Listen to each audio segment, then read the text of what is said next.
Hold tight. Hold on to your hats, boys. Libers.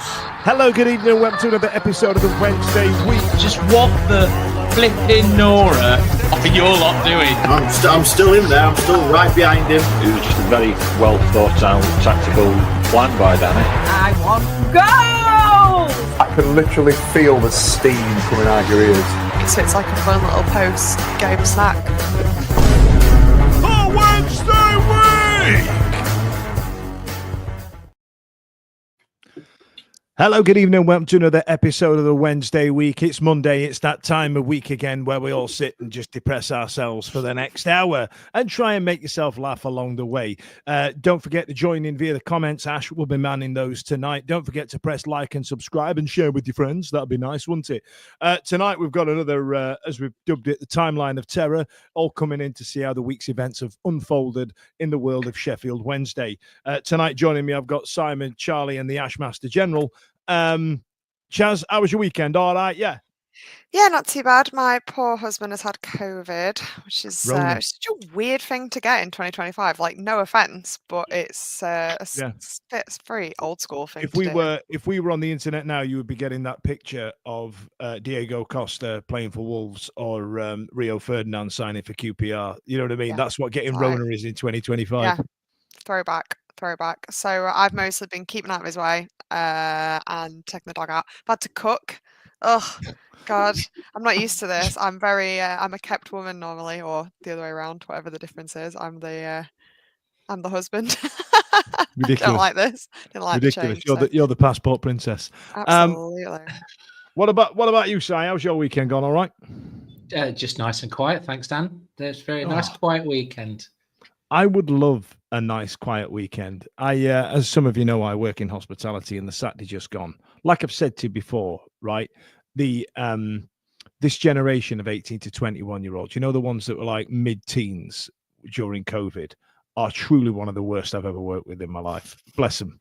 They're bereft of any kind of decision-making process, right? So, for example, some of the questions I get asked at work are slaughtering me, and they just don't want to come to work. Like, you know what I mean? And my world fell into disrepute by 11 a.m. on Saturday, and we had a load of people booked in that day, and I can't tell you how badly it went. And all I've done is just do refunds all day, because young people, it's wasted on the young. It's wasted on them. Ashley, you had a hell of a day, didn't you? I did, Daniel, but no one wants to listen to I name banter, do they? They've not come for us to, we're not going for 20, 25 minutes of talking. Listen, let's do some showing off banter, though. Tell us what you were doing. It seemed like a decent event you were at. I must admit, right? So just to give you a bit of background, Ash and Stevie were doing they were guests on the Not the Top 20 tour. Is that right?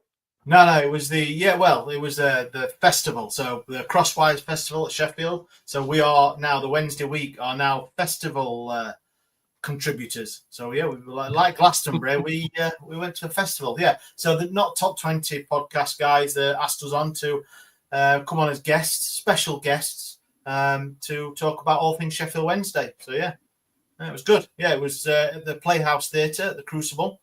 So I reckon there's about, 300 people there, maybe, something like that. Tell you what, I've been putting it off now. Simon, Chaz, I need to let you into a bit of a secret here. When it comes to doing live podcasts, Ash and Stevie have floated this before. Do we do it? And I'm like, nah, no one's going to turn up for that. That'd be ridiculous. And then seeing that little venue there, and then all those people sat there laughing away, I remember thinking, we could probably pull something like that off. Hell, you know what I mean? Absolutely. Smash it. But we've gone in a different direction, and it's coming up in early August, but more about that later on. So listen, let's get back to the news. Let's get back into the world of Sheffield Wednesday. Oh God, I don't know where to start. Now, Stevie has done our homework for us, so my apologies if I read this verbatim at some point. But so as it stands right now, the SWFC community woke to confirmation that for the third time in 4 months and the second consecutive months, the players and staff have not been paid in full. No new news there, but it's just the same news has happened again, which triggers the much-covered 15-day notice period for Wednesday to satisfy outstanding money and preventing players from terminating their contracts. Staff are advised that the emergency fund set up is not guaranteed to satisfy all requests, and reports early Tuesday suggest that under-21s coach Andy Holdsworth is in the frame for taking charge of training. It later emerges that his name is being circulated as a front runner to take charge should Danny Roll move on. Simon, I know absolutely nothing about Andy Holdsworth, and I thought it would be Pedersen that would be taking the reins, but there's been some noise about him as well. Yes. So I know nothing about is it what under 21s manager? Coach, You're probably best asking Ethan, because I think he's coached Ethan a few times down at Wednesday. So but he's not here. He's in Malaga with Wednesday, believe it or not. Right. So they can afford to pay for that. I was going to say, have you paid for that, or have the club paid for that? We paid for that. Yeah. I was going to say. But the Pedersen thing seems to be gradually sort of gaining momentum, doesn't it, in regards to maybe filling Danny Roll's spot, which, by all accounts, listening to the ITK accounts and other people in the know, it would appear that Pedersen pretty much was taking the running of the team and training for much of Danny Roll's sort of tenure. He's settled in Sheffield by all accounts. Again, from what the ITK accounts say. And then I think one of the Star guys today has tweeted that actually... Oh, we're on last week's side. Don't jump forward too far. We'll have no to talk about. Okay. I think we'll have plenty to talk about. Anyway, so Pedersen's name's in the mix as well. So more of that later on. And then, oh God, here we go. And then, Simon, I'll come to you again. Then there was a lack of access to Middlewood Road, and Pato, Windass, Palmer, and JLo were all training at Woodburn Road. All seen on an Instagram post. Did that seem to you like a group of lads getting together for a kickabout, thinking we should be doing some pre-season training now? I think there'd already been some Instagram posts from Palmer with him and Pato training at Workshops grounds with a fitness coach that is linked in with Palmer. And I remember last year there were similar photographs with Palmer and Windass, and I think the fitness coach was at Woodburn Road as well. So this might be something that they've obviously taken off their own back. We can't train. We can't train at Middlewood Road because the pitch isn't ready. So we'll go to Woodburn Road instead and train there. So to me, it just shows a group of players are using their initiative to get fit. Yeah, and do you know what? Yeah, fair play to them. I'm kind of glad they've done that. There was some new faces through the door. There was Joe Emery. I think we made about 6 signings this last week, didn't we? All children that I know nothing about, and I'm not going to get you guys to speculate on them either and go, well, it might be good, it might. We know nothing. We're not going to pretend to know how these kids are playing. But it's nice to see some new faces coming in, even though they are children, and letting them sign that contract as it stands right now is tantamount to child abuse. That's just a joke. And then Kakai is later to report to have turned down an offer of a pro contract amidst interest from Southampton. So he decided he didn't want to sign for us. But we will get a compensation package if he does move elsewhere. Now, Chaz, on Tuesday evening, the Supporters Trust released a statement encouraging fans to boycott all non-ticket spending at the club, including merchandise and refreshments on match days until DC is sold up. Hitting where it hurts is essentially where the Trust are going. Is that's a stance you can get behind, isn't it? Save some money. Me, yeah. My husband, I think my husband wrote it. He was like, yes, please boycott. I can see it from both sides. I think I totally get it. I think it really makes a stance. It really makes an impact, and it's something kind of tangible that you can do. And actually it feels like doing something or not doing something. But I can also see it kind of from the other side of if anyone doesn't put money into the club, then the club has no money, and it gets a bit, it's not necessarily going straight into his pocket. So I can see it from both sides, but I think it's a good reason, and it's just a shame that they then decided to drop that really attractive training kit. It's almost like they knew that people would be boycotting it, and they were like, oh no, oh sorry, we accidentally dropped a really gorgeous sorry, where did that come from? That was unexpected. So I'm hoping we get sold for no other reason than just so you can buy some guilt-free tat. Because I know that when a new strip comes out, you are absolutely enticed by it, like steam grabbing cartoon characters around the nostrils from an apple pie cooling on the window, like literally. big love heart eyes, like just throwing my money at them. It's terrible. So yeah, I will be sitting on my wallet and not putting a penny in. Good luck with that. Good luck with that. I noticed that the black and yellow kit is getting from DH Gate is getting some love, and I feel like there's going to be a lot of that in the next season of people standing there wearing that 1993 strip. Ash Ernie Weaver becomes a second to sign a pro contract. Logan becomes a third of the 4 academy prospects offered contracts, and then we signed on a load of new players.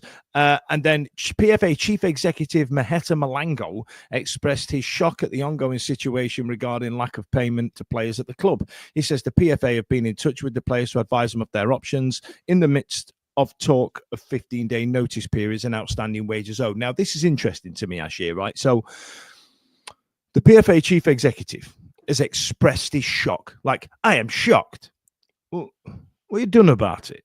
You know what I mean? There's an element of, Jackie Weaver here, does the PFA executive have any clout? Because I think what we've found is because Chansiri privately owns the club, essentially, and for some weird twist of fate also owns the ground, there is very little that the PFA and the EFL can actually do until certain criteria is hit. And the problem is that once we've hit that criteria, we're already galloping up Diarrhea Drive without a saddle, right? So, yeah, the PFA is slightly different because it's their union. It is, yeah. So they're advising the players, and for what I heard, and don't get me wrong, you can check everything. That a couple of weeks ago, the players wanted to put a statement out when it first missed payments came out, and the PFA advised against it. So they are taking counsel from their union, which I'm all right with that.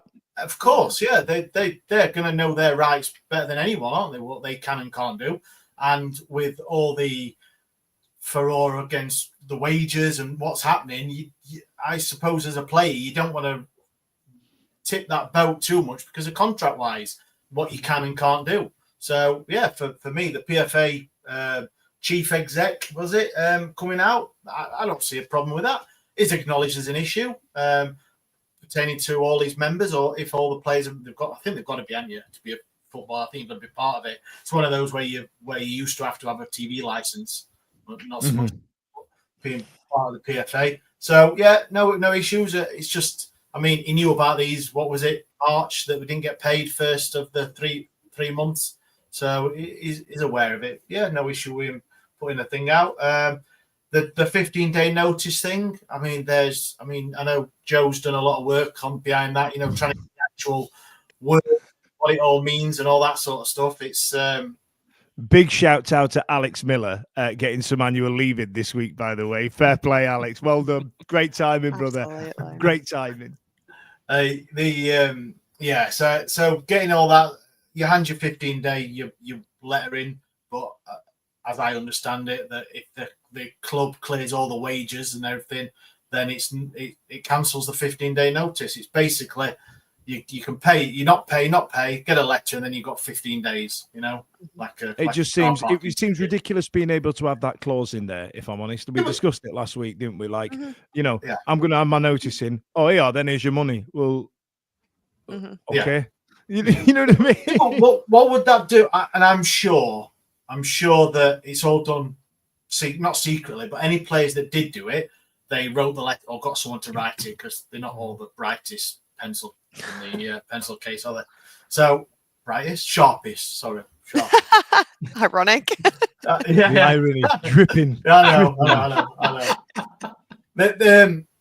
You'll never know which players, because if you did, and then you've got to go back in that dressing room once all the wages have been sorted. If all the wages get sorted out, you don't want to be sat with your teammates going, actually, he didn't want to be. I'm sure they roughly know, but some people won't be. So I'm sure it's all behind closed doors. I really wish I had that Steve Bruce hello meme ready to go, that little video, because that's what it's going to be like, especially if Roll comes back to work. That's exactly what it's going to be like. Before we get to the comments, boys and girls, Ash is going to run through them. I need to catch you up that, like I said, I have had a busy weekend at work, and I didn't have a lovely shave like I normally do before I go live on the interwebs, and I am getting rinsed out in the comments for the makings of a lovely Tash. Ash, take it away. Yep, Neon Brown, is fudge growing a sparks, Tash? and that's probably one for Simon's era. You know what? When I saw that comment, I went, "He's absolutely nailed that." He Explain that one like... to me. Explain that one to me. That's older than me. There was an 80s band called Sparks who was sort of techno noir, and they were very well dressed, and they had these little pencil moustaches and slick back hair. And you know what, mate? You've nailed it. You've nailed it. I tell you what I do get sometimes. You know, if my tash comes through and my hair gets a little longer, I get a few people call me either Shaking Stevens or Brian Ferry, depending on the length of the tash. And I feel like the Brian Ferry look from the Let's Stick Together video is where you're going with the Sparks tash. Am I correct? Actually, is it that type of look? I think you're more P&O Ferry than Brian Ferry, mate. Go on, Ash. There you go. Here we go. There we are. There Oh, we brilliant. go. Thank you very much. There we are. Josh Lukai, I believe. There we go. Throwback. Anybody coming to our event in August is now going to come with little stick-on tashes now, aren't they? Yeah. And you should play like some Sparks. who was the Reggie Blinker wigs? Get them sold. Get them on tap shop. Yeah. Oh, all right, keep going. Let's have some more comments. Go on. Yeah, you have had it. Then Jay Block said, "I thought he just had biro in his mouth." Brilliant. Boyce. Boyce is hilarious. And you got a question here by Be More Super. Can I ask Fudge a question, please? Do you feel footballers have got worse since they lost their moustaches? Now, to give you a bit of background on that, Brian Be More Super there is the guy that managed to get the tickets for the Superman Q&A premiere that we went to last week. He's the guy last year, in the last couple of years, that I did the movie podcast with. And he knows that is a hard-hitting phrase about my lack of facial hair. He's absolutely stitching me up, and I'm very upset about it. Very upset about it. All right, then. Oh, God, we're all over the place. Go on, what's that set? What's that one, Ash? Tom, evening Fudge. Evening. Fudge looks like he's about to coach the greatest underdog story you've ever seen. This is my Ted Lasso AFC Richmond jacket. So I am about to do that. Yes. Have we got any normal comments that don't reference my mustache? No, I'm enjoying these. Slappy's great. Yeah. Mad Ward. Joe Crans reported that Pedersen was spotted at S6 today. I think that's what Simon was going to pull that thread up before you stopped him off. But we've got a week's worth of news. Not at all. It's a bit harsh when all other squads at St George's Park. Did anyone tell him? Left behind. Liam Henderson, good to see Baz and Windass at St George's. And Craig said the same, Baz and Josh. It's just them two. Has anyone else spotted any other players? Yeah, there was a shot from like a good long way away that someone's clearly zoomed in on an iPhone with, and you can see Baz and Josh because they're quite distinctive, and some players. You know what I mean? It could be a load of kids that we've brought, could be the team. We don't know. But anyway, Tim. Sorry, last one. Tim Wymark. He thinks he heard somewhere because we still owe other clubs money, and the PFA can't help by paying outstanding wages. Oh yeah, that we'll sounds get to right. that one now. We'll get to that one. Okay, let's get into that one after this. Hold tight, kids, it's advert time. Hold tight, kids, it's advert time. So, Simon, the Independent run an article covering the current situation at the club, and it transpired that we still owed money to Southampton for all that nonsense that happened back in January. And randomly, this one blew my absolute bloody mind, that we still owed 50 grand to Norwich for Akin for Maywo. He's got Chansiri's got Klarna, hasn't he, or Klarma, or whatever it's called. Not something you get used. Yeah, I'm sure. I was going to say if he's got it, we could probably get some cream from the chemist. Yeah. He's literally, I'll pay you later. Be fine. Yeah. I'm good for it.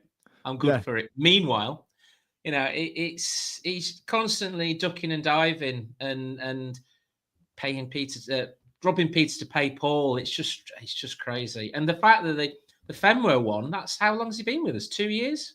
2 years? Yeah. Enough to have like a 6-month injury. And yeah, exactly. And he still hasn't paid for it. I mean, what are Norwich doing? Are they sort of like ringing him up? Is he ghosting them? Are they ringing him up? Like Delia's ringing him up and going, come on, mate. Come on, mate. You owe me 50 grand. Come on. Yeah, she's literally at the front door going, where are you? Where are you? Yeah. Let's be having you. So that's absolutely incredible. I can't believe Mad. that's come round there. And then there's also the there's the most protracted transfer saga in the world for Caelan Cole Calamatri. Passed his medical at Man City. Where is he? Does he still play here? What's that poor kid? He's been touted around for like 3 weeks now. Honestly, it's absolutely wild. And I did see a tweet today, and I will obviously not name and shame, but someone was like, "Oh, there's no loyalty in football." And he's like 14, and he's got the chance to come play at Man City. Like he's gonna come on now. Like let's be absolutely serious. Even if we weren't a shambles, that is such an insane thing to say about a child. Like. Let's be real. Who knows? And I think everyone's like, oh, we really need that money. Well, unless we're selling him for £34 million, I think it's still going to be a drop in the ocean. But we might be able to pay off for Mayo, maybe. That classic, that sounds about right. That's like that's an equivalent. I don't know. It's he's passed his medical. He's there. He's not there. And a lot of the accounts that are tweeting about it are a bit, I don't know, some of them not as reliable. I think it's unlikely he's staying. I will say that. But I find it really difficult because obviously this time of year you have a lot of ITK accounts that turn up to try and, that SWFC media one. I realized it's still going. I got blocked by it a long time because I was essentially trolling and bullying that 14-year-old that clearly runs it. But with that comes a lot of, like, you've got Joe and Alex, right, who are in the trenches, unless Alex is on holiday, right? They're in the trenches. They're the only ones to really believe in terms of the media. And then the Athletic has all of a sudden become, the last couple of years, has become quite a reputable outlet.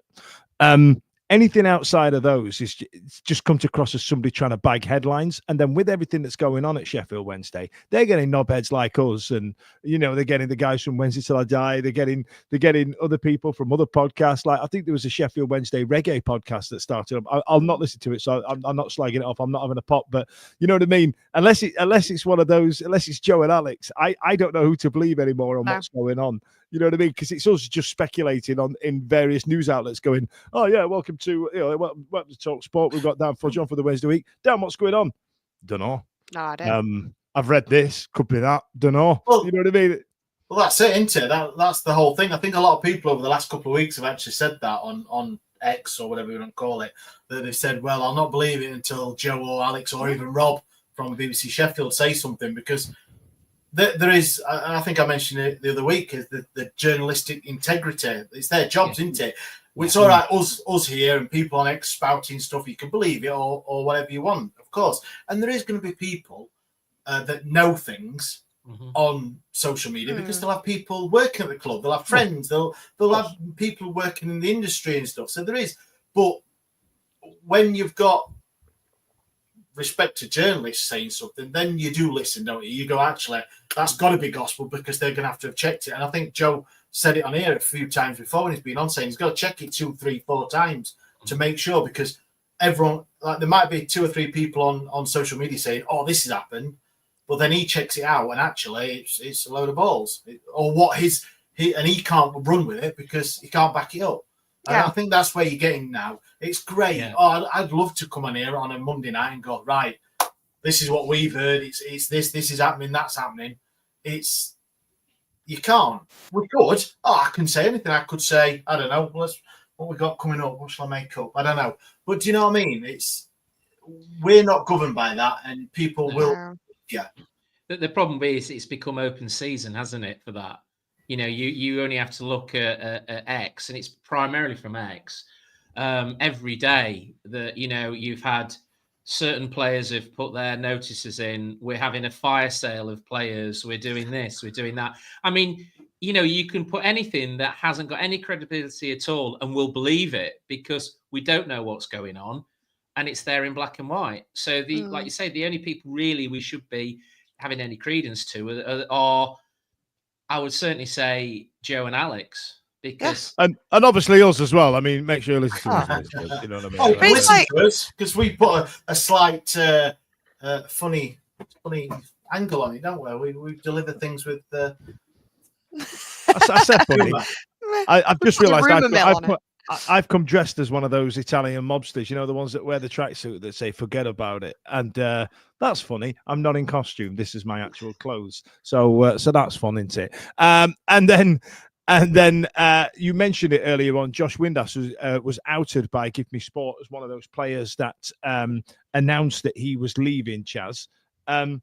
Josh Windass seemed like an easy target for this type of thing because he likes to think he's so cryptic and stuff like that.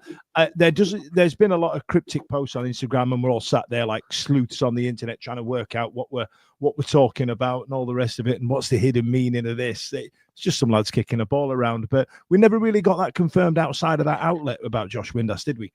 No, and I think it's a bit like if I say, Roll's definitely not coming back next season, that's such a really good bet. Like, it's probably not going to happen. Therefore, if I just put that out there, I'm going to look like I know what I'm talking about. So I think it would be easy to say, heard Josh Windass is going, because there was so much about the idea of him maybe not wanting to have stuck around anyway and and all this kind of stuff and this.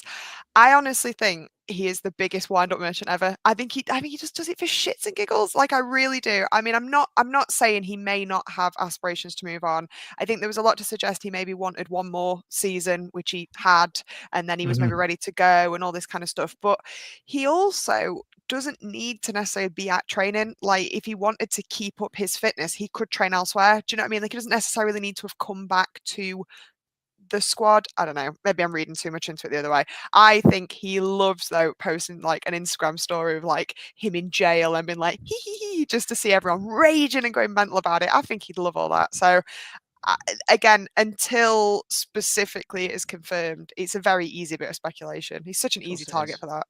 Yeah. Well, Friday was a new news cycle. So Manchester City were linked with teenage defender Romario Collins. Ash, we've had a comment there saying it was Fabrizio Romano that was that quoted it. So all of a sudden now we've got these youth players that everybody's going, Wednesday in trouble, and now all of a sudden our youth team that we don't use is now becoming big news. You know what I mean? All of a sudden that's creeping in. Now, this one's the worst for me, Ash. The club contact staff and players to thank them for their continued support of the club in difficult circumstances, and the correspondence read, regrettably, the situation has not changed and we are still unable to confirm a payment date for all outstanding salaries. These payments remain our number one priority. We completely understand the pressure this puts on each and every one of you, and we're extremely grateful for the professionalism and patience being shown by everybody across the club. This has gone on too long now, hasn't it? It's a fucking joke, isn't it? Yeah. It is absolutely. All right, I'm talking here and I've got a bit of a smile. It's not a laughing and joking matter at all. It is serious. It's people's lives. Yeah. And I know the people that have gone on to family members of him and they're on holiday or they're at a nice place in whatever. But like, the person in the ticket shop, the person who sells you Coke or your pint of Guinness, the person who does your tickets and all that sort of stuff. It is an absolute disgusting derelict of duty from the owner of the football club. And to come at what's that? That shitey sentence there. Regrettably. Yeah, of course you are. Oh, you're right, regrettably. And he's supposedly coming out saying he's trying everything to rectify this. Well, I'm sorry, but if you're trying everything and it's gone on for 2 months now and you've not been able to pay, you've not got anyone or anywhere that can lend you. Sell your house. Sell your house, exactly. That's it. That is it. Yes, all right. He can't sell his house, but that's what he wanted you to do. And it should be rightful that people ask that of him. He should have things. I don't know. I said it the other week on the podcast. I spent a good couple of hours going through Thailand's version of the company's house to go through and look. He's supposedly in construction. I could not find one company or anything with his name. I could find some of his brother and some family members, but not him or his wife or anything like that. And it's just, why does he find it so hard to just go to somebody? Right, you can have 5% of the club, or you can have XYZ if I borrow 10 million to get us through this. I really just can't. I just can't understand. If he's that bothered about paying people's wages, you would. And all right, then I'm a business owner, but it's just me. I don't got wages to meet every month. But if I had, I would do everything in my power to make sure my staff and all right then, my in a small business might be only a few grand to your weekly wage, whereas Izzy's obviously 1.5 million a month. You would do anything you can in your power to do it. And just to come out with this statement saying, well, actually, don't know when you're going to get paid. I think it's absolutely disgusting. It's madness, isn't it? And the fact is that, by all accounts, the staff in the club are working for nothing, and they're staying loyal to the club, not loyal to him, but loyal to Sheffield Wednesday Football Club, because at the end of the day, they've got every right to look for other jobs and leave, because they've got mortgages to pay. They've got, maybe holidays they booked last year that they've still got to pay for. They've probably got kids that they've got to put in uniforms for next summer. It's and what is the scary thing is that there is no end to this. So No. we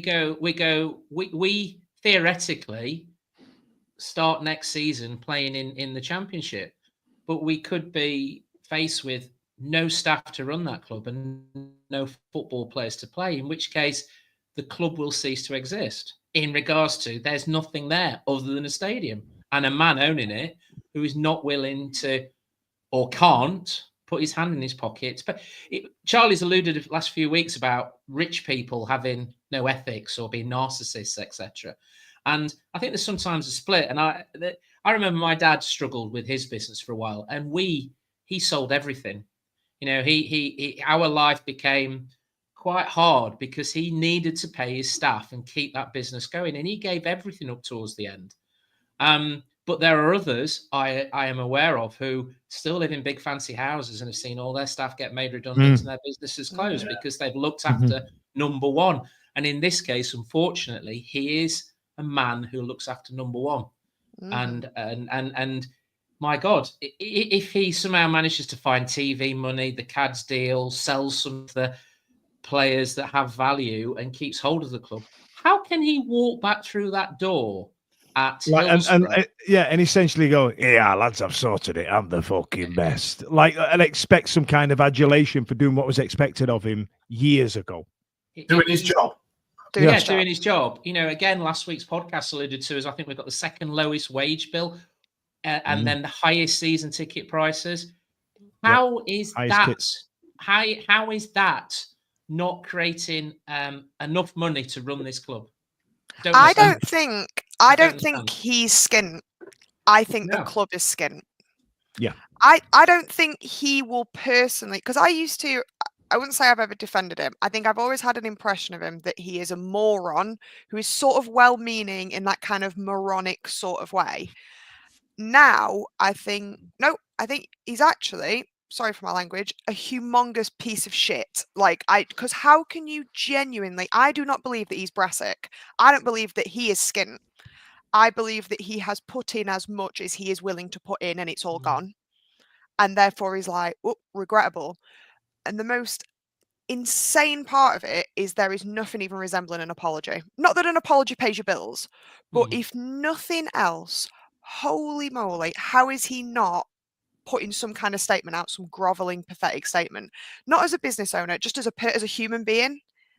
I honestly find that crazy. He has money. He at least has enough money to pay his bills and pay his mortgage and do whatever. I do not believe for a second that he is hard up in any way out of this. How can you not empathize on a human level with any of the people that you know must be getting? Because he's not the one putting out this, regrettably. It's got nothing to do. It's all been done on his behalf, likely by people that probably haven't been frigging paid. The whole thing is so mind-blowing. He doesn't deserve a shred of anybody's pity or understanding. He is just an absolute terrible, evil person. I'm sorry. Absolutely dreadful piece of shit. I just think it's awful. Say how you feel, Chaz, but I tell you what, it's absolutely spot on. Ashley, I've started some comments there. If you want to go back a bit, if you want to take a look at them, get them up. Let's said very well, Chaz, by the way. Sorry for language. Matt Strickland says, sorry I'm late to the Tash. Tash. Yes. I tell you what, by the time we finish this show, Ben or Tom will have set up a Fudge's Tash Twitter account. Yeah. Ian Barron has been on, a Darlington fan. So, hey up, Ian, thanks for joining. I've liked and subscribed. Good luck with the channel going forward. Darlington FC fan remembers back in the day. Memories. Darlington till I die. See you soon. See you I soon. tell you what, On our way. Darlington was the first club that I remember as a late teen falling away, going the way that we're looking down the barrel of right now. You know, a lot of people use Bury as a benchmark of what's gone off. Darlington, I know Blackpool had their struggles with their owners. We know about Reading, we know about Bury. Yeah, I remember Darlington were playing like League Two football in this huge stadium with this chairman that looked like a dart player. Incredible story if you have a look at it. Carry on, Ash. Yeah, we've got possible script. He's a massive knobber. Now, I'm assuming, Dan, don't take this the wrong way, that's Chansiri and not D-Fudge. We're just going to clarify that. Please, possible scripts, could you clarify that? Matt Pinder, evening, Dan. Hope you're keeping well. Reds v Blues, see you at the back post. There's glimmers of hope in the pipeline. Trust me, developments will come to the fore shortly. Hey, Wednesday till I die, hashtag. Matt Pinder. I like Matt Pinder, right? So Matt Pinder is, we played in the Reds versus Blues charity game about 8 years ago. And I was, because I was part of this podcast, we got asked to come in and all the rest of it. And Matt Pinder, I am 6'3", right? And I was a lot fatter then as well. I was a big stag. And when you creep up for a corner, the worst thing you can hear is big lad coming in, because all of a sudden this fucking 8-dimple Lego brick will just come and stand next to you, right? And Matt Pinder is that Lego brick, and I couldn't get half an inch on him. He had me on toast all day, to the point where Fudge, you coming over this corner? No, I'm all right. I'm staying here too. You know, hot weather, fatigue's kicking in. You know, not enough water, lads. You know what I mean? Matt Pinder, fucking hell. All right, Matt, how you getting on? You all right? Tom, to me, he views the staff and players as less than the club. That human factor has always been missing from his mind. Yeah. And just for me on that, Tom, obviously being part of the engagement panel, I've obviously been in meetings with him many times, and I totally agree with that. He has got disregard for anyone and everyone. I tell you, the way he speaks to people, especially like fans, paying customers, as you wish, the way he speaks to people in those meetings, people that give up their free time, we don't get paid for it, trying to do the best for the club, it is pretty disgusting. So, I mean, yeah. Ashley, father of Shadrach Rogers. I love that side of you. That there was no splinters on your ass there, was there? Fair play. Fair play. As Neon Brown has said, he is a proper knobstacle. Good way. That guy that you have in the meetings that just pushes bullshit around the room like a dung beetle, trying to get to lunchtime and getting paid on an hourly rate. You know that geezer, right? Let's move on. So there was a glimmer of hope on Saturday, Simon. Right. So as Saturday rolled around, an unexpected piece of positive news just came to the fore. Rob Statton reports that Sheffield Wednesday are directing parties interested in buying the club to a professional team with a proven track record of selling football clubs with the aim of a possible takeover. That was all the information we were given, right? Rob Statton's put out a little gooch tickle for us. Not exactly the two-handed gawk special we're expecting, but you know what I mean? Daniel! Come on now. I'm always up for a tickle, Daniel, on a Saturday. God, what's this mustache done to this podcast? Forget about it. Forget about it. A man of my age. Look, mate, it's got to be the most positive thing that's come out since forever, because these last month and a half have sent like forever, haven't they? I mean, really, when we did the last show, it was like, what we're going to talk about over summer? Oh, we're really going to struggle. Isn't it? I've got a lot of subpar content I was going to put out this summer that we've not managed to get out. I mean, we're talking about NDAs are getting signed for the interested parties. Proof of funds have been requested. This is moving, right? Hey, sounds like it's professional. It doesn't sound like Teams meetings where nobody turns up and put 5 million down just to make proof that you've got the funds. This is proper selling a football club. It's NDAs. It's what we're expecting. It's what as fans want is something be done correctly. Because to be honest, we've had 10 years of stuff not being done correctly. So it's about time that we actually did, isn't it? You know, and hey, Yeah. we might actually get somebody who wants to own the club. Yes, it'll be complete other egotistical maniac who's got too much money and treats us all like playthings, like the latest Porsche 911 or Ferrari. But it's got to be better than the shit show we've got at the moment. It was a positive day, Chaz. It was a positive day. It's further reported that it's understood there's more than one interested party. Now, I think I said on this show a couple of weeks ago that there were probably some rich people who were kind of on the periphery that were waiting for us to absolutely fall to shit. But I think that there is, the more I thought about it, I thought that there was an element of, let's get in while we can, because Sheffield Wednesday does get regarded as one of the remaining massive sleeping giants and all the rest of it. And to wait for us to fall to shit, it's kind of like holding your nerve a little bit. So if you've got the money to get us now, why wouldn't you? So do you feel like there's more? That it was mentioned that there's more than one party involved, and people are starting to take it a little bit seriously, right? Yeah, I think so. We've used the analogy of the house sale thing before. Like when Chansiri was like, "Oh, I have no intention of selling the club, but if I did, if the right person came across," and everyone's like, that's like saying if you wanted to sell your house, you just wait for a guy to come along, but you wouldn't list it. This feels like listing it. I guess he's sort of got the estate agents in for. He's on Zoopla with it now. He's on That's Zoopla. what it seems like. In it. He's Zoopla in it, and I think, if I was a betting woman, which I'm not, as the LMS is anything to go by, because I just lose all my money, I would imagine we've had inquiries about the club maybe several times over the years, probably particularly in the last 5 years or so, several. And probably never even really got a foot in the door. People who see the value, have seen the potential, untapped value, but still. And then obviously it's now dwindled to the point where it's like, I obviously have to sell the club.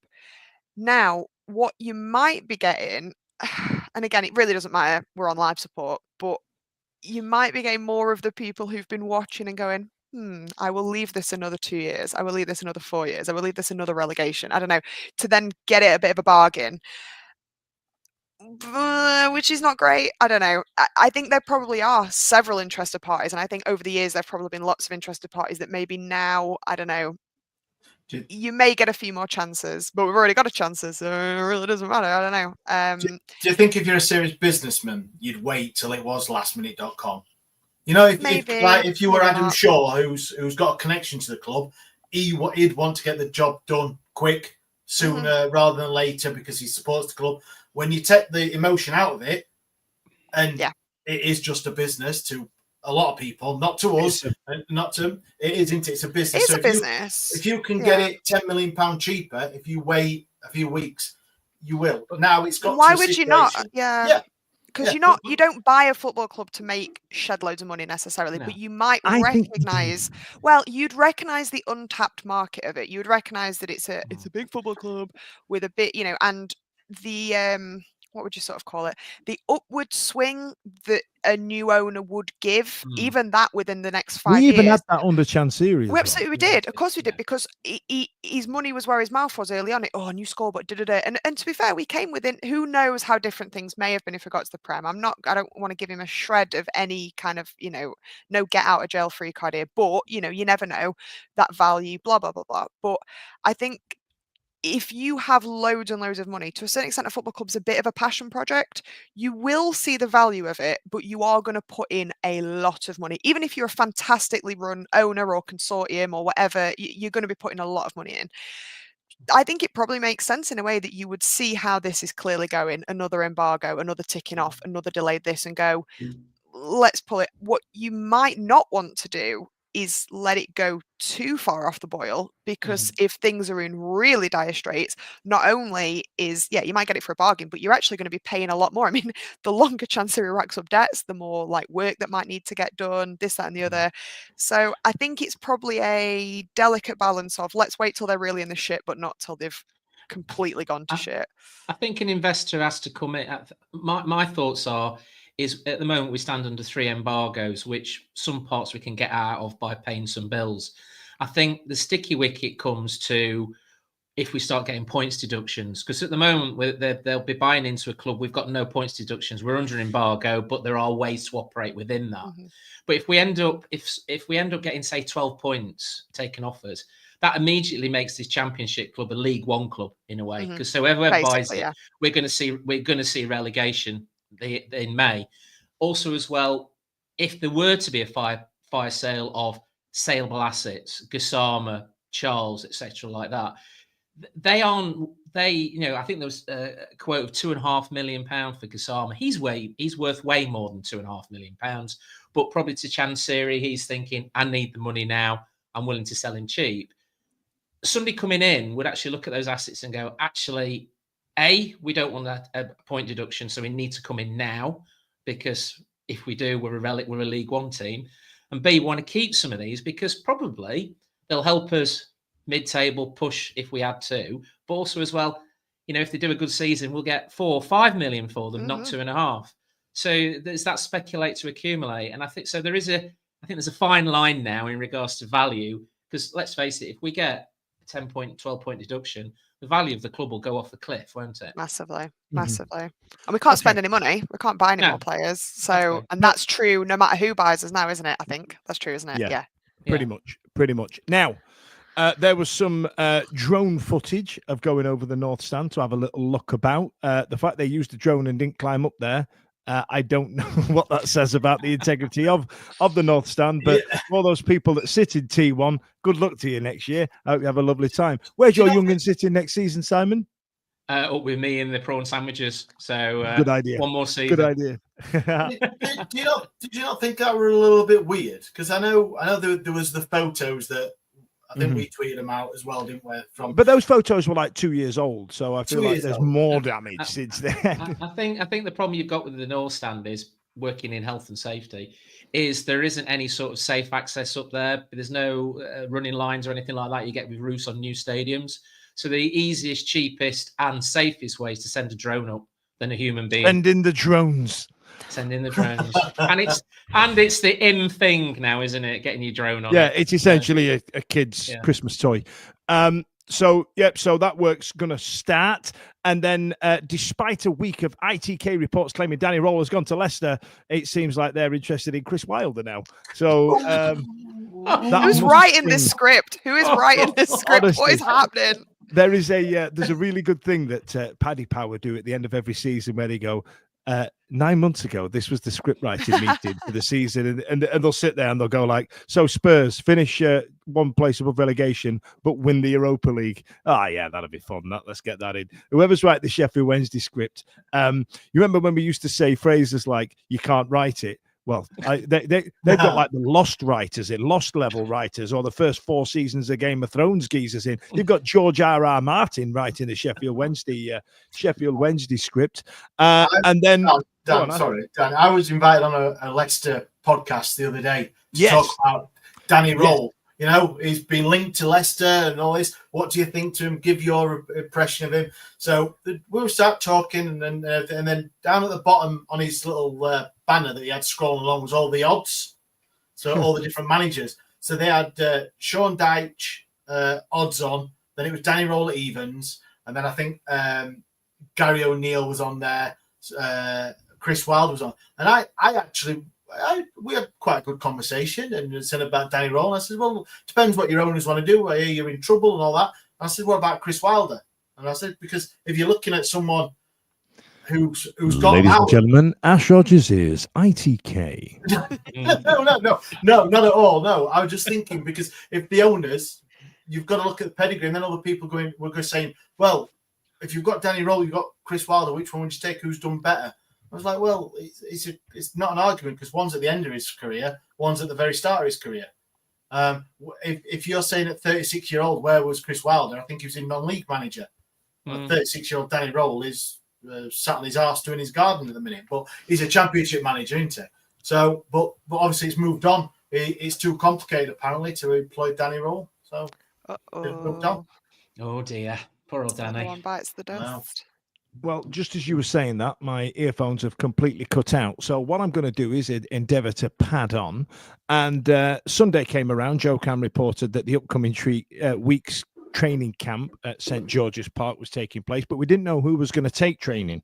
Then on Monday's side, the club arrived, and Andy Holdsworth and Giles Coke has turned up, and he's involved. What is happening? Throwback. It is literally the script writers have shit the bed, haven't they? They've literally gone and taken anything on. Well, we live in some sort of parallel universe. Spin the wheel is Giles Coke. Okay, cool. I mean, for life of me, you used to live behind the chip shop near me in Northampton. I used to see him there get a codro and chips when he played for us, and now he's taking people for training. I'm not saying he can't do it, because he's obviously a qualified coach, but oh my life, this is incredible. Incredible. So this is today, Ash. Joe released an article saying that there was a timely reminder that the 30-day rule has passed and begun its cycle again. Last week, as it stands, the club is already down to 23 days for a period of the end of June 26. And if they breach the rule again, they would be handed the same punishment. However, the sanctions would overlap. They would double up over the windows that they are currently banned for. So that doesn't mean we're getting a 6-window embargo. They drink it in the Congo, right? No, that's right. Yeah, it's my understanding again, but I'm an idiot. So I'm thankful to the journalists for spelling it out like a transfer embargoes for dummies. Just mail it over to Chansiri, please, so he gets a bit of an idea of what crap he's causing. But I tell you what, I bet Joe and Alex are putting in some right overtime. I bet their line managers. Alex is on holiday. Alex is on annual leave. Joe's just frantically tapping away. Yeah. Yeah, it's there's more good news coming out of the club every day, isn't it? And it's well, I can go on forever, can't I?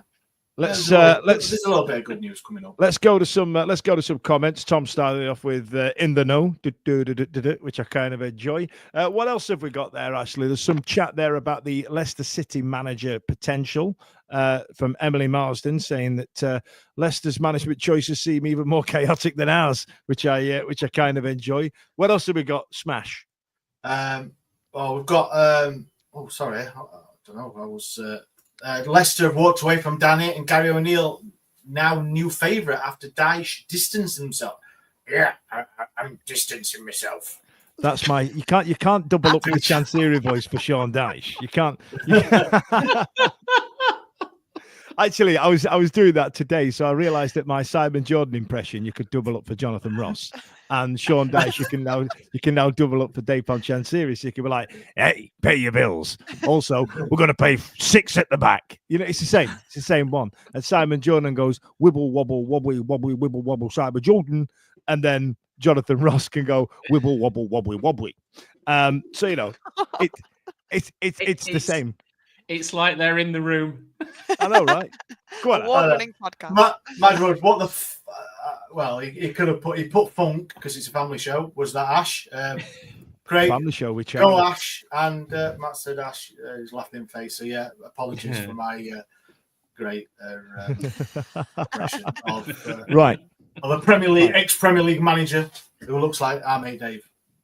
Yeah, he does. Yeah, he does. Right then, so.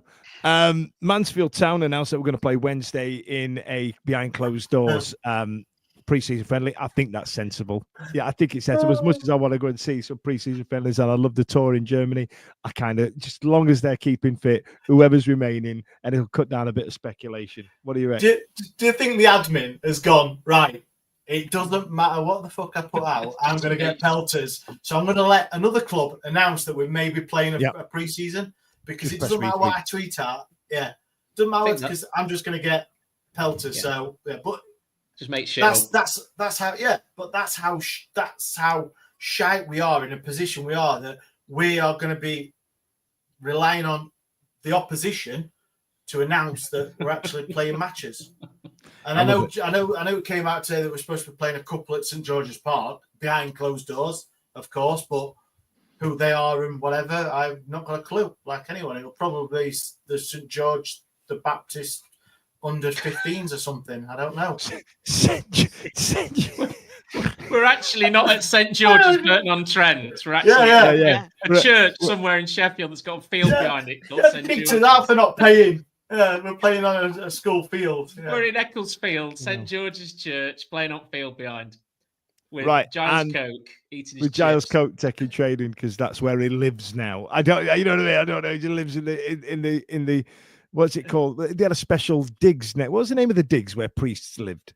What was it called? Where priests live. The vestry is where they get changed, didn't they? But don't they? I don't know, Daniel. That's going back to your childhood. Listen, the geezer had a lovely mustache. I was intrigued by his grooming, and then in the last, Whoa! What is happening? that's the joke. Come on, man, keep up, lads. That's a good, solid gag. That. Oh my life. Descending Again, into chaos, not a Sheffield I did well not Wednesday expanding week. on that point. In the last 90 minutes, the last 2 hours, Joe Crime releases news that progress is being made, Charlie, in the club's attempt to convince Henrik Pedersen to remain at the club, and that he may yet join the group down at St. James's Park. This must be good news, right? A bit of stability to an extent. Yeah, I wonder what they're using to bargain with him, because it's not going to be money, is it? Please, please, please, please. We'll give you a shirt. We'll give you a hat. I'm going to have loads left. I'm going to have loads. I'll give you access. I'll give you access to Giles Coke's vestry. What about that? I don't know where I've gone with that. You can have Pulis's old cap, please, please, please. Just take training. Hey, there's only one of those in the world. There's only one of them in the world. I think if he wants to stay, I think it's not just him. I think there's probably a few of them who are thinking like rectory. That's the word. I think there's probably a few people that are going, things are shit now, but maybe the worm may turn, and I possibly maybe want to hold on and see if I can be there when it turns. Maybe Pedersen's one of them. I don't know. Does that make sense? Like, I'm not saying he's like, oh, things will be right, and he knows things will be right, but more just like, sure, I could be maybe talked into sticking around. I'd like to stick around. Obviously, I'd also like money for my job, but maybe money will be coming soon. That's a sticking point. That's a sticking point. The people like selfish people love to get paid for their jobs. What on earth? So crazy. Actually, Chaz, I haven't got one tonight, so that can be tonight. Hot topic. Tonight's hot topic. Do you like receiving money? Oh, game's gone. Game's gone. Of course you do. I mean, yeah, I think he's settled in Sheffield. Does his family like it in Sheffield and all that? So I think he actually. He seems like a top geezer as well. I kind of want to go on the pints with him. Well, there we are then. If he isn't becoming the next and he's leaving, you can have a leaving do, and we'll go on the pints with Pedersen. Pints with Pedersen. Oh wow! I kind of like that. That'll be next week's episode title. I tell you what, I just need to pick up on this before we move on to any other business. That was the week's news, by the way. Christ Almighty, there was a lot going on, and I have editorialized quite a lot of that. And like Simon said earlier on, we were scratching for ideas 5 weeks ago about what to do with this show. Turns out we just have to buy tickets to the circus, and that's it. You know what I mean? We do a podcast about one. But there's a comment here from a Sheffield United fan. It says, Blades fan, come in peace. You're probably not interested about my view on this, but I do feel for you a lot, and no one wants this for any club rivalries aside. We both need the rivalry. Hope you get a deal done. I sit in that camp. I know that there are some fans that sit there and go, no, fuck them. And I know that they have them about us, right? I completely understand. I don't, you know what I mean? I'm not judging you, but I sit in that camp. I think we are better for the rivalry, and I think it makes Sheffield better as a city having the rivalry. And, you know, I'll have a laugh. You know, if Sheffield United went sailing down to League Two, I'd be like, see you later. But I'd also be like, oh, I kind of miss the derbies, and I kind of miss the back and forth. And you know what I mean? Because it's been difficult the last couple of years since they've been in the Premier League, and we're trying to go, look at you, we're getting battered every week. We're not paying anybody. We're not paying for transfers from 3 years ago. You know what I mean? Come on now. What's the matter with you? But what else have we got, Ash? Let's wrap this up before we get into any other business. Tim Wymark, Alan Biggs has tweeted out, my expectation from all noises is that Pedersen will be confirmed as the SWFC manager / head coach once Roll's severance is officially ratified. I wonder what the deal is on Roll going. I wonder. He will have to pay out his contract because there's no other club involved at the minute, because obviously Leicester are going another way and so have about 12 other clubs. So he's not so shit hot, is he? So for him to pay out his contract, be like a football player that he would have to pay the £1 million or £5 million and buy himself out of his contract. So it's almost as if avoiding relegation on the last day and then walking out of your last club doesn't bode well on your CV for prospective club new employers. I mean, who'd have thunk it? Before I crack on, does anybody have any other business? Nope. That's not about the mustache. Anybody have any questions about the mustache? I don't have a little brush for it. It's not big enough. Does it come through all the way and look like Ashes and size? No, it doesn't. Do I look like a French waiter when my hair is looking like this? Yes, I do. Does anybody have anything else to say? Because I have got some mega news to talk about. I have just one thing. Sorry, it's just come up now. Just a question. Scotch24, has Roll ruined any progress as a manager with the way he's acted? With you, just the point you've just made, Dan, about obviously doing fantastically well season before last, believing his own hype, maybe rolling into next season, signing a new contract, understands what batshit crazy owner he's working for. Of course he does. He's not changed in the last 6 months, has he? Well, he has worse. But do you know what I mean? I bet Charlie's got something to say on that. Go on, Chaz. Go on. I bet you've got like a right old minute-long diatribe that I can put on TikTok tomorrow. Moi? He's the same. Ultimately, you didn't have to sign a 3-year contract. Is that all you've got to say? Come on, Charlie. I can feel it burgeoning inside you. I think two things can be true, that Chansiri is insane, and I think Roll has acted poorly. I will say the only thing I think he's really acted poorly in that requires some, I don't know what the right sort of turn of phrase is. I don't think he's treated us well. I don't think he's treated fans well. And you could argue it's a job, but everyone knows it's different. And I think if nothing else, how must he have thought we would feel seeing him like touting himself in interviews and stuff? Like, I think that's the stuff that's different. No one would have blamed him if he'd have wanted to walk away. A lot of people wouldn't have necessarily even blamed him if he'd have gone in January. I think we all kind of said we sort of understand it. Promises not been met, blah, blah, blah, blah, blah. All that aside, he could have gone in grace with the full understanding. And I think the way he's kind of like pimped himself out to everybody, and nobody wants him, which is hilarious, but that stinks. That really stinks. People were chanting his name. He was giving it bowing to the cop, and then being like, "God, get me out of here!" And it's like, that's cringe. Like, I don't know, that's for him to, what he has done is, forget about burnt his bridges elsewhere. He's definitely burnt his bridges here. Because can you imagine if he just awkwardly had to be here? Like, that would just be ridiculous, wouldn't it? Like, it wouldn't happen. But let me put your question back to you on it, Chaz. If you didn't have Twitter, and you didn't, what's the word? You didn't forensically go through the interviews that he's done, would you still feel that way? No. And I also wouldn't have heard rumors and hearsay, conjecture that he's maybe a bit of a tosspot behind the scenes. Just saying, again, it's all rumor and hearsay. People say things, but is he is he a bit of a tosser? I don't know. I've absolutely no idea. Is he a winner that had no time for dealers? Maybe, and the thing is you're absolutely right. You have a wealth of information, and it's not actually helpful or good for your mentals to like have a tiny little evil rectangle blasting football misery at you constantly.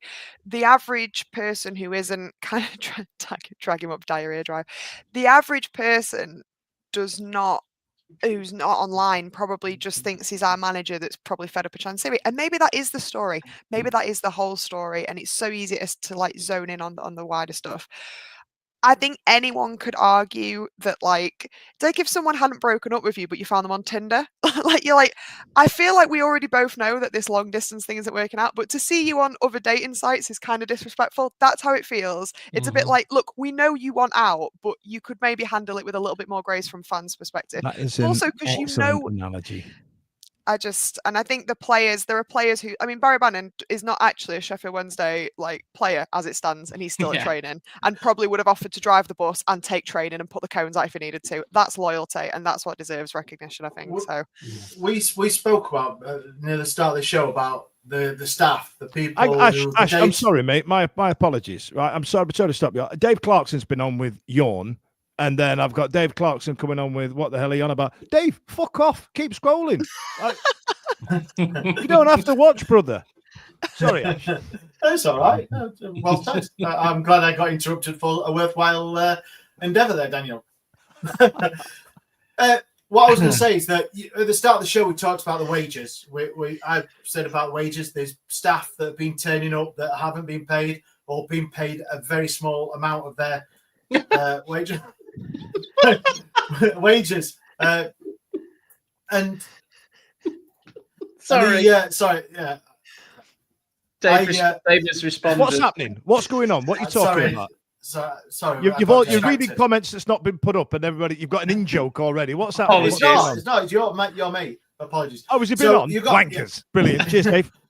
So he says people have been turning up for work, and he's been no doubt being paid because I would imagine that he's got a contract. He wants to leave. He wants some severance. He wants some compensation. So you're going to keep his wages going. But you've got people turning up to work, and now he's not. Yes, for whatever situation, he could have still turned up to work and still been wanting to leave, saying, I need to leave. But he still needs to turn up to work. And that's what the bit I get is you've got people turning up to work that are on probably 1% of what he's getting paid and still doing their job under Chansiri. And he's not.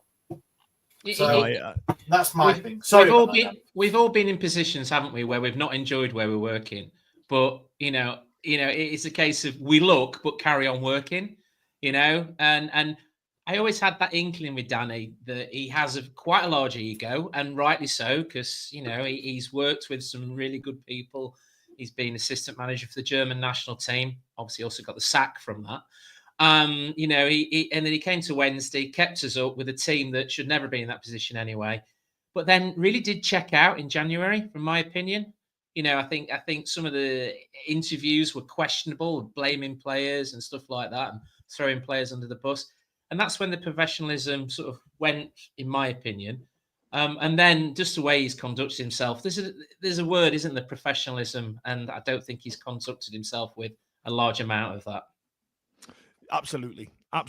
Now, Ash, let's do these last comments before I get on to our big news that some of you might know all right about already. I've favoured a few. Let's call this the Dave Clarkson segment.